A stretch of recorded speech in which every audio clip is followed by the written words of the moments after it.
dava o dízimo da hortelã e do cominho, certo? E dava a oferta também. Então entendamos que mesmo no dia de Jesus já tinha também os dízimos e a oferta no Novo Testamento. Então toda maneira de interpretar a hermenêutica veio para esclarecermos nisto, tá ok? Vamos lá.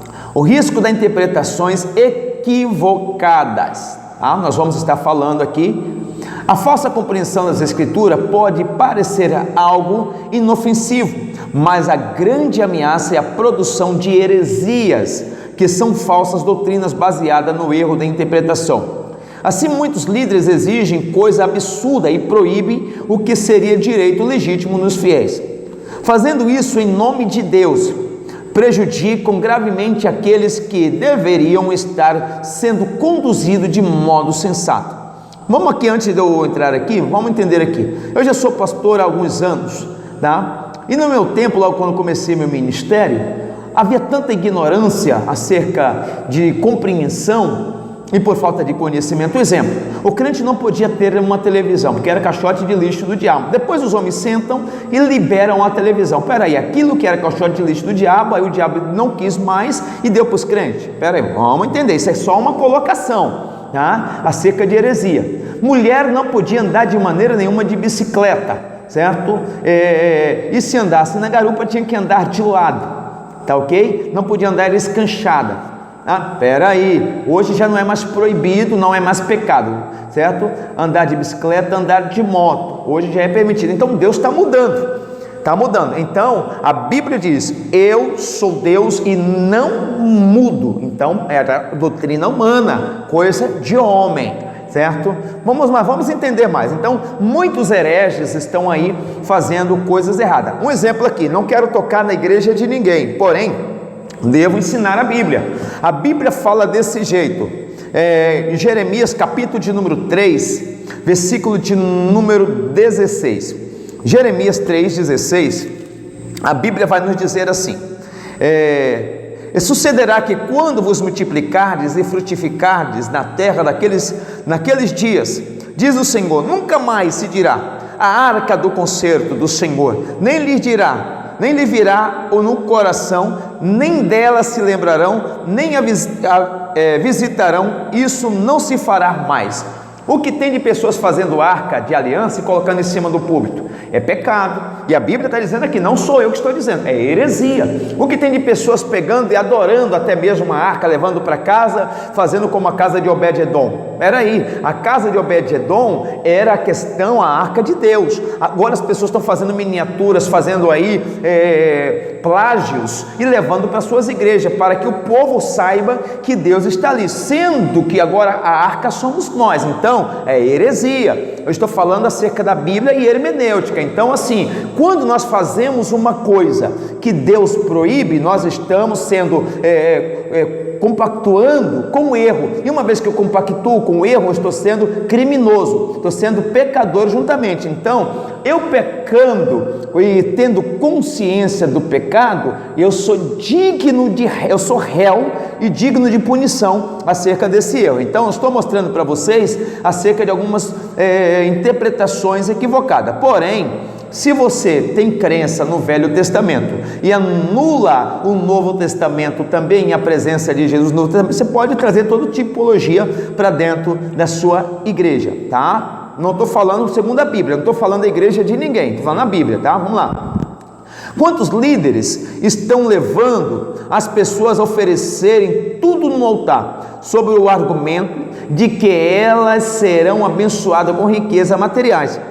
Quantos são proibidos de usarem roupas de determinada cor, proibido de se casarem, proibido de comerem este ou aquele alimento?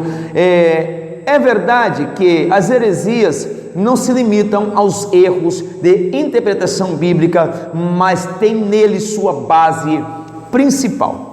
Tais equívocos de compreensão bíblica produzem ideias erradas sobre Deus e expectativas infundadas em relações ao cristianismo, que vão gerar frustrações, revolta e apostasia. O que é apostatar? Apostatar da fé ou apostasia é quando nós fazíamos aquilo que era correto e agora fazemos, não dando mais credibilidade àquilo que é correto e passamos a fazer ao erro, tá ok? Vamos lá. O pior efeito possível desse processo é a perdição eterna. As heresias são comparáveis a um alicerce de areia. Jesus disse que algumas pessoas haveriam de ouvir a sua palavra, mas por não obedecer seriam comparáveis aos homens que edificou sua casa sobre a areia. Depois, por causa do vento, da chuva e dos rios, aquela casa caiu, porque estas pessoas não obedeceram a palavra. Podemos mencionar diversos motivos, mas certamente um deles é a falta de entendimento do verdadeiro sentido das palavras do Senhor. É o caso daquela semente que caiu à beira do caminho e foi levada pelas aves. Então, as pessoas são mais fáceis a dar ouvidos às heresias ou às coisas que são palpáveis. Um exemplo: vassoura santa, lenço santo, muitas coisas, tijolo santo, chave santa, e não dão lugar principal, que é pela palavra. Então, o hermenêutica aqui tem que buscar, a sua fé é fundamentada na palavra, sem que dê lugar aos erros. Para isso é necessário buscarmos, como diz o João capítulo de número 5, versículo 39, examinai as escrituras, porque dizem vós que elas testificam de mim, disse Jesus. Então, o bom hermenêutico, ele tem que estar amparado pela palavra, tá ok?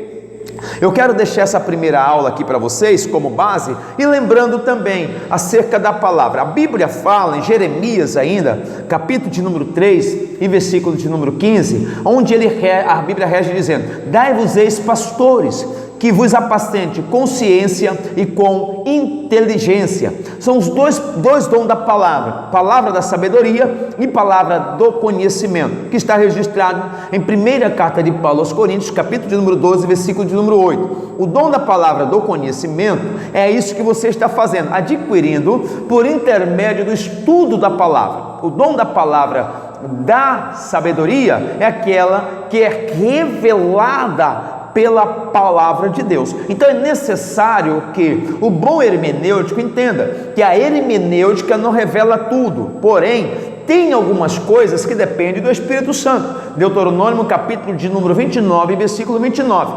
As coisas que está diante de nós pertencem para nós, porém a asa oculta pertence a Deus. Então tem muitas coisas que Deus só vai revelar por intermédio da palavra da sabedoria, uma revelação do Espírito Santo. A Bíblia diz aqui em Salmo de número 24 e versículo de número 14, que o entendimento, o segredo do Senhor, ele revela para aqueles que o temem, certo? E o que os buscam. Vocês podem observar que dos 12 discípulos, Jesus tinha ali um trio que era inseparável, tá? Que era os curiosos, que queria estar junto, que queria estar presente, que era Pedro, Tiago e João. Era a esfera dos curiosos, tá entendendo? Pedro queria saber de tudo, tá entendendo? O que Jesus, para onde Jesus ia, por que Jesus ia fazer, por quê? João queria estar perto de Jesus porque queria abraçá-lo, queria estar perto, queria conhecê-lo, queria amá-lo, você entendendo? Então assim,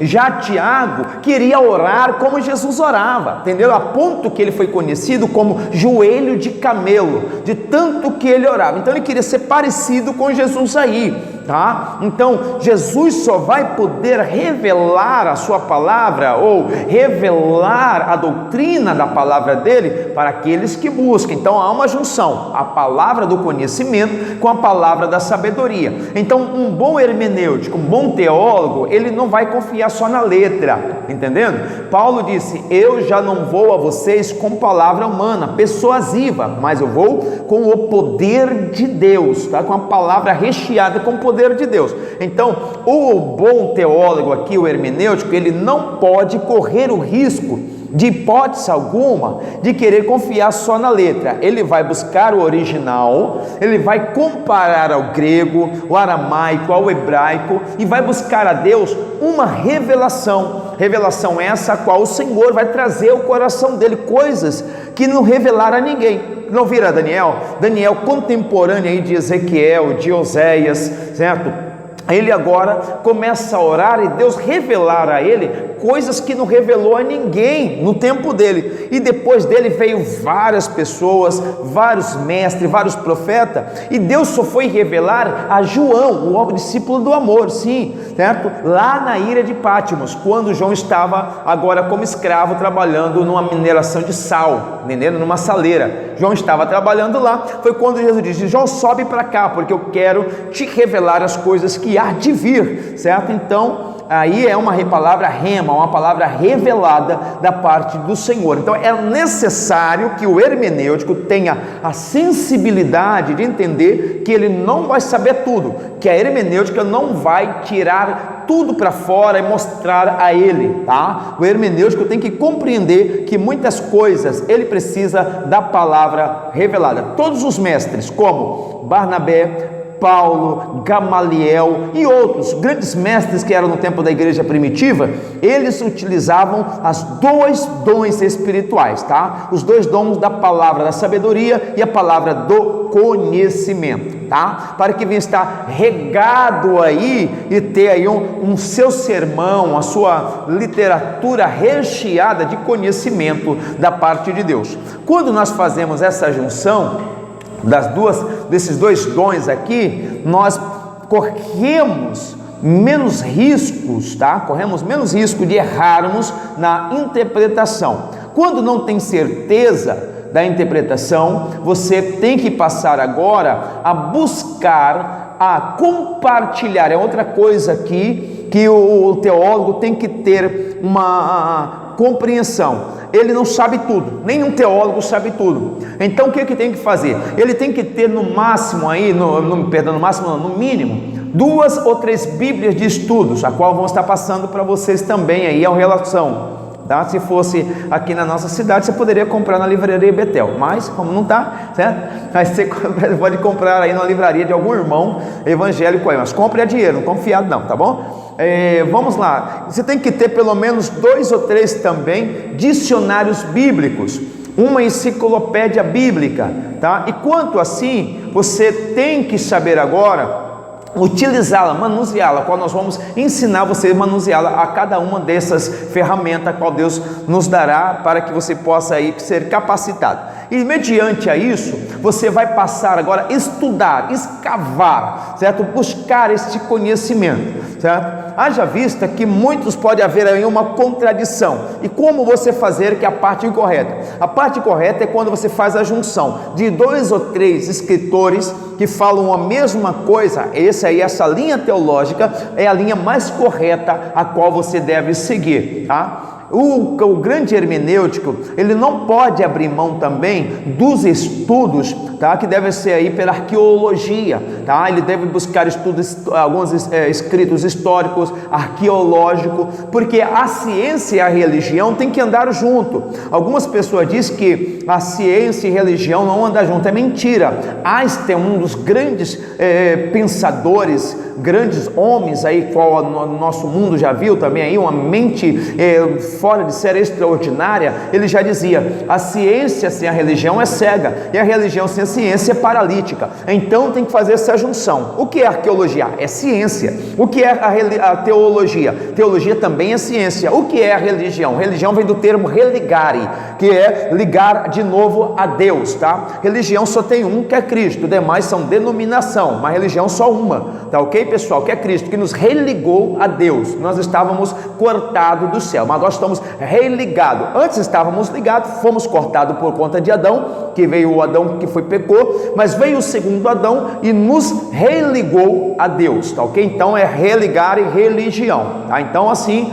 que nós vamos ter conhecimento. Então a religião é a religião é Cristo, denominação é as igrejas, a instituição que você encontra. Agora a ciência é teologia e o conhecimento de Deus, arqueologia e etc. Então há uma necessidade da ciência juntamente com o religare de Cristo aqui. Paulo era um grande homem aí que tinha diversos tipos de conhecimento, um erudito, aí uma persuasão fora de sério. Tá? Paulo como doutor e também aí como servo de Deus, ele pôde fazer uma junção a qual Pedro chegou a dizer a questão assim: os escritos de nossos irmãos, do nosso irmão Paulo, é difícil de compreender, tá ok? Nós vamos aí deixar para vocês um trabalho, que vocês vão estar assistindo a aula. Quero que vocês façam um trabalho sobre patrística e escolástica, tá ok? Patrística e escolástica são duas linhas da filosofia que vocês vão aí entender o que é. Vocês vão entender que é necessário compreender os textos bíblicos e da onde surgiram aí, para que possamos entender a hermenêutica. Deus em Cristo abençoe. Esta foi a nossa aula base. Até a próxima aula, querendo Deus. Esta aula vai estar disponível sempre aí para vocês que precisarem e os novos alunos que vão entrando aí no grupo. São 1000 almas que devemos alcançar com esses estudos, e 1000 almas vamos estar chegando aí aos quadrantes da terra. Deus abençoe.